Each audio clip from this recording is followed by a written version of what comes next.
Santai saja sih ya, hehe. Jawab El tersenyum. Mereka pun akhirnya melangkah masuk sambil bergandengan. Beberapa tamu undangan menyapa El dan Elsia. Mereka saling bersalaman sambil menunggu sang pemilik acara tiba. Tamunya hampir semua orang Indonesia ya Pak, ujar Elsia dan dijawab dengan anggukan oleh El. Dari arah samping kiri, dua orang yang memakai pakaian yang tak kalah dengan Elsia dan Mr. L mendekat ke arah mereka. Udah lama, sapa salah satu orang tadi. Hah? Pak Al? Loh, Ibu Citra? Siapa Elsia yang terkejut melihat kedatangan Al dan Citra? Ya, kedua orang tadi yang baru saja tiba yaitu Al dan Citra. Hai Beb, sorry udah biarin kamu jalan sendiri, ujar El.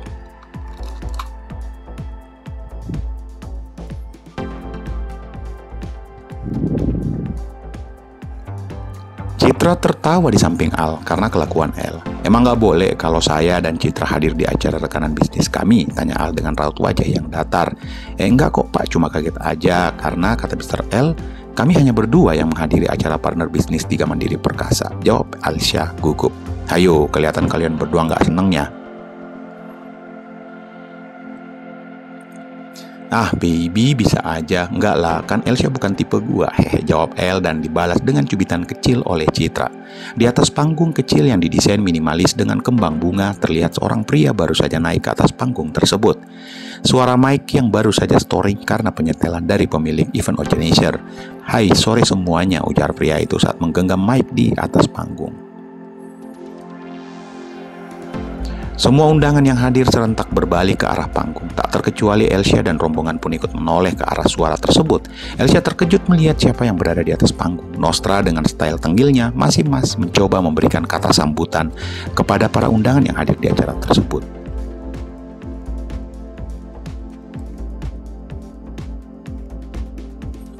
Jantung Elsia berdetak kencang, terasa lembab di kedua matanya, dan tubuhnya masih diam terpaku berdiri di atas kakinya yang sedikit bergetar karena gugup dan diperparah dengan keringat dingin di dahinya.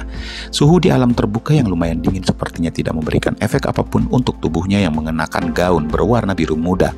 Mata Elsia masih tertancap lurus kepada pria yang berdiri di atas panggung bergantian dengan gadis yang tak jauh dari tempatnya saat ini. Seolah ingin mencari kesalahan dalam tatapan matanya, sesekali menahan perih di dadanya, mengingat apa yang akan terjadi setelah ini. Selama ini Elsia selalu memimpikan menikah dengan pria yang ia cintai, bukan karena harta, namun karena memang ia mencintai Nostra apa adanya. Selain itu, sosok seorang Nostra adalah sosok seorang hero di matanya. Namun sebentar lagi semua itu akan sirna begitu saja. Wah, hari ini adalah hari pelamaran saya kepada seorang gadis yang akan menjadi Ratu Nostra nanti dan mendampingi saya sampai maut memisahkan. Ucap Nostra di speaker cukup membuat sesak dada Elsia. Tapi berbeda dengan Helen, ia menatap Elsia dengan tatapan sinis dan rasa senang dalam hatinya. Apalagi ia mengetahui bahwa selama ini Elsia mencoba merampas Nostra darinya. Dunia Helen sebentar lagi akan berubah menjadi Ratu Kerajaan Nostra Aji Prasetyo. Sebentar lagi ia akan dipersunting oleh pria itu. Senyum simpul saat mata Nostra bertemu pandang dengannya. Sebuah senyuman terlempar dari wajah Nostra. Sabar ya, Sia. Citra baru saja memeluk Elsia untuk memberikan kekuatan terhadap karyawannya. Mungkin dia bukan jodoh kamu. Iya Bu, makasih, jawab Elsia menahan isak tangisnya saat ini.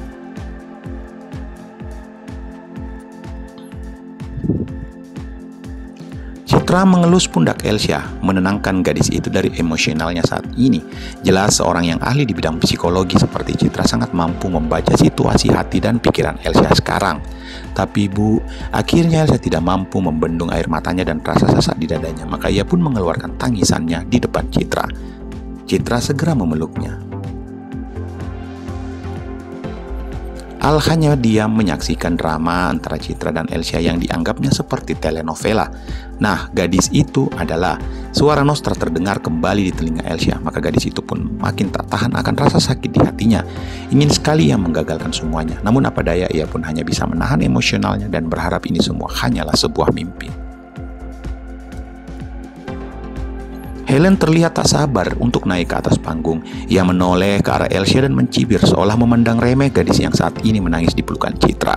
"Rasain lu, makanya jangan bermimpi deh bisa merebutkan Nostra dari gua," ujar Helen mencibir Elsia saat ia mendekat ke arah keempat orang itu. "Udah ya mbak, jangan memperkeruh keadaan." Cibir Helen lalu kembali meninggalkan Citra dan Elsia maupun Al dan El, kemudian mendekat ke arah panggung yang menurutnya sebentar lagi ia akan naik ke atas panggung. Seakan waktu berjalan begitu lambat, gerakan mulut Nostra yang masih sedikit bercanda di atas panggung makin membuat Elsia serasa hampir pingsan. Kedua kakinya tak kuat menahan tumpuan tubuhnya, namun Citra yang mengetahui keadaan gadis itu makin mempererat pelukannya dan makin mencoba memberikan kekuatan terhadap gadis itu. "Neng, silahkan naik ke panggung," ujar Nostra. Helen yang baru saja mendengar kalimat tersebut tersenyum lebar dan mulai melangkah naik ke atas panggung. Elsia membalikkan badan, tak ingin melihat adegan menyedihkan tersebut di atas panggung dan seakan ingin meninggalkan pesta itu secepatnya. "Eits, stop dulu." Dek, semua terdiam. "Lu berdiri di situ aja," ujar Nostra saat Helen ingin menginjakkan kaki kanannya naik ke satu tangga di depan panggung. "Kenapa, A?" tanya Helen heran, namun Nostra tak menggubrisnya. "Ibu, bapak, silahkan naik," ujar Nostra yang menoleh ke belakang panggung. Dua orang pria dan wanita setengah baya muncul dari belakang panggung. Keduanya naik ke atas dan disambut senyum hangat oleh Nostra. Dan Helen yang mengenal kedua orang itu heran dan tak percaya dengan apa yang ia lihat saat ini. Ibu, bapak, semua orang terdiam, namun Elsia masih menangis membelakangi panggung di pelukan Citra.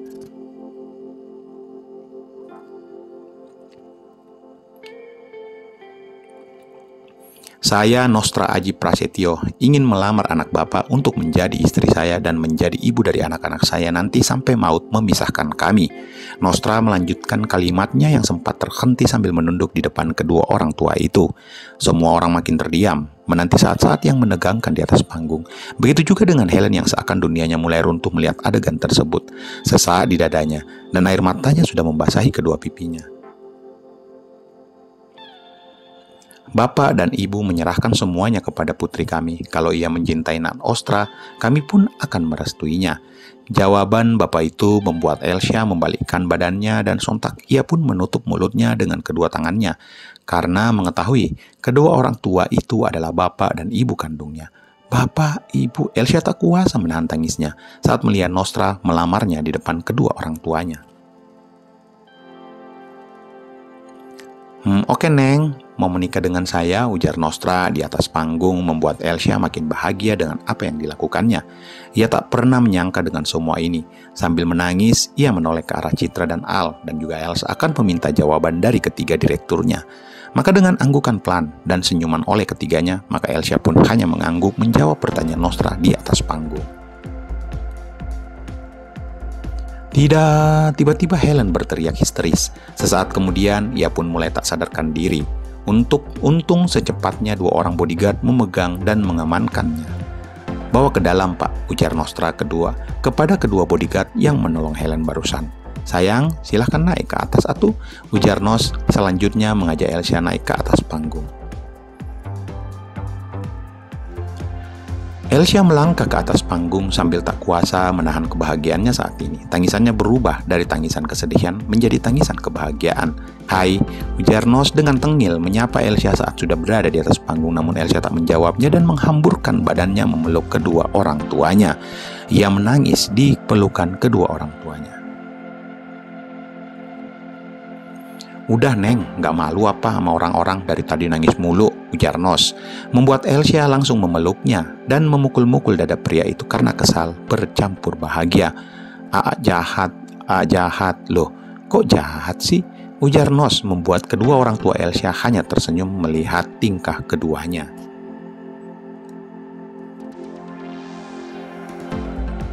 "Gak tahu hihihi." Elsia masih saja menangis. "Woi, buruan acara tukar cincinnya, kita udah lapar nih," celetuk El dari bawah membuat tamu ikut tertawa. Ada juga yang ikut mengeluarkan air mata melihat adegan romantis di atas panggung. "Ups, lupa," ujar Nos. Namun sepertinya Nostra bingung sambil menggaruk-garukkan kepalanya memikirkan sesuatu. Elsia dan kedua orang tuanya pun merasa bingung dengan tingkah laku Nostra yang ia buat saat ini. Begitu juga para sahabat dan tamu undangan yang menyaksikan keanehan Mr. Nos. Nostra menggaruk kepalanya dan menatap Elsia dengan wajah tengil. Ada keraguan di diri Nos saat ini membuat Elsia mengerutkan dahinya. "Woi Nyet, jangan bilang cincinnya lu lupa lagi di Jakarta. Hahaha, asem bener lu," teriak El membuat Nos hanya cengengesan sendiri.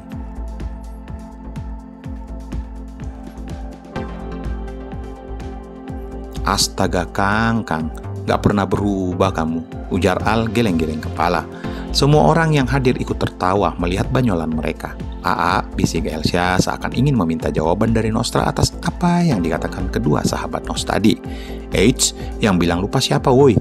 ngeles Nos, membuat semua orang makin tertawa.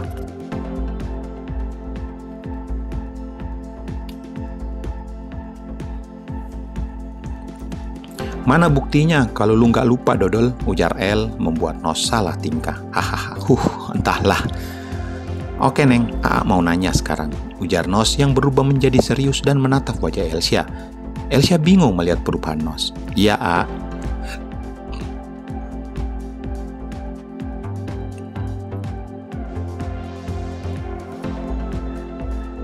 "Kunci yang Aa titipin kemarin dibawa nggak?" tanya Nos ragu-ragu. "Hah?" Elsia kaget dan bingung. "Iya, kunci yang Aa titipin kemarin dibawa nggak?" Nostra kembali berucap. "Ini," ujar Elsia mengambil kunci di tas kecilnya. Sebuah kunci dengan gantungan kunci berbentuk bola lalu memperlihatkan ke hadapan Nos.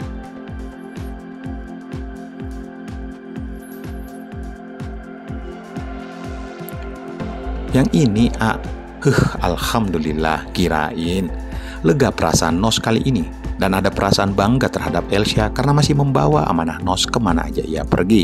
"Woi, apa hubungannya kunci sama cincin?" teriak El lagi menertawakan tingkah Nos dan Elsia. "Ntar dulu Nyet, berisik amat lu ah," ujar Nos menyuruh diam sahabatnya.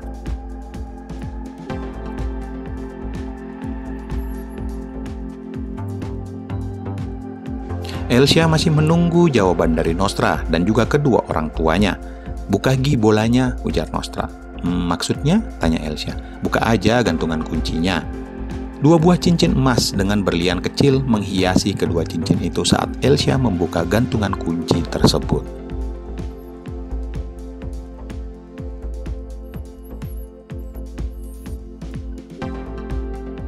Semua orang yang hadir terdiam dan melotot seakan tidak percaya dengan apa yang mereka saksikan saat ini. Pelamaran yang begitu romantis dan disaksikan oleh mereka semua. Begitu juga Elsia yang menutup mulutnya seakan tak percaya dengan semua ini. Ternyata cincin tersebut selama ini berada di tangannya dan tanpa sadar ia pun segera memeluk Nostra yang memperlakukannya seperti seorang ratu istana.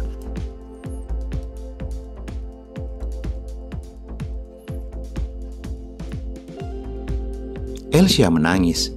"Dasar lu Nos, bikin suasana menegangkan aja." Celetuk El, tapi ada rasa haru dan bahagia melihat sahabatnya melamar Elsia dengan cara seperti itu. Acara pemasangan cincin pun dimulai.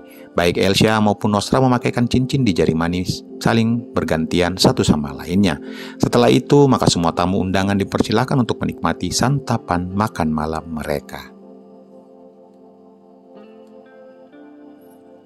"Neng, A minta izin dulu nemuin Helen ya," ujar Nos saat mereka sedang duduk berdua di bawah panggung. "Iya A," jawab Elsia tersenyum. Nostra melangkah menuju sebuah ruangan tempat Helen dan beberapa orang yang menjaga Helen saat tak sadarkan diri tadi. Pintu ruangan terbuka. Helen yang baru saja siuman melihat Nos yang baru saja masuk ke dalam ruangan segera menatapnya dengan tatapan penuh amarah.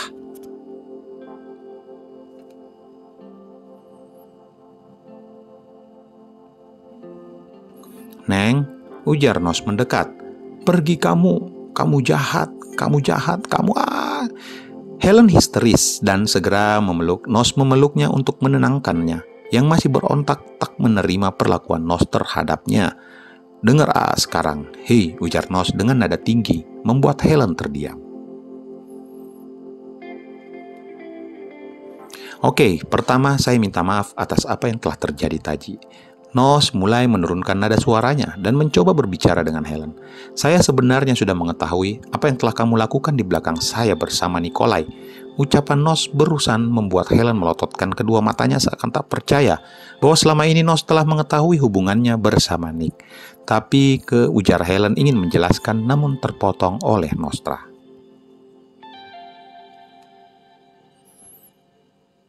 Saya belum selesai, jangan dipotong dulu, ujar Nos memotong ucapan Helen barusan. Saya laki-laki. Saya diciptakan untuk memilih, dan perempuan diciptakan hanya untuk dipilih. So, saya tidak memilihmu karena kamu tidak bisa menjaga kepercayaan saya selama ini. Tapi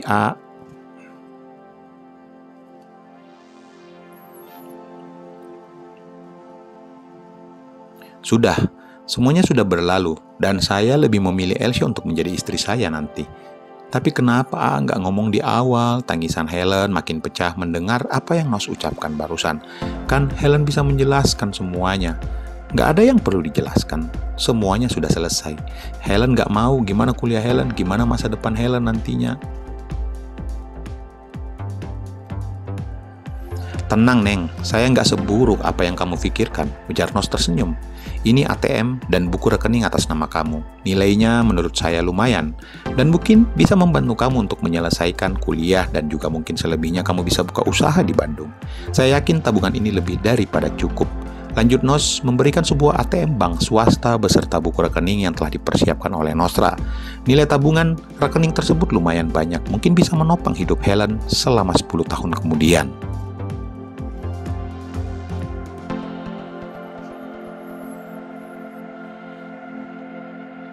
Tapi Helen gak butuh semua ini. Helen butuhnya AA Nos, ujar Helen menggelengkan kepalanya menolak pemberian Nos. Tidak, kembalilah ke dia. Atau mungkin carilah pria yang bertanggung jawab dan menerima kamu apa adanya. Anggap sekarang saya adalah kakak kamu, ujar Nos. Membuat Helen tak mampu berkata-kata lagi. Kamu ingat kan apa yang saya pernah bilang dulu ke kamu? Sekali berbuat kesalahan, pantang bagi seorang Nos untuk memaafkan dan kembali ke sisinya.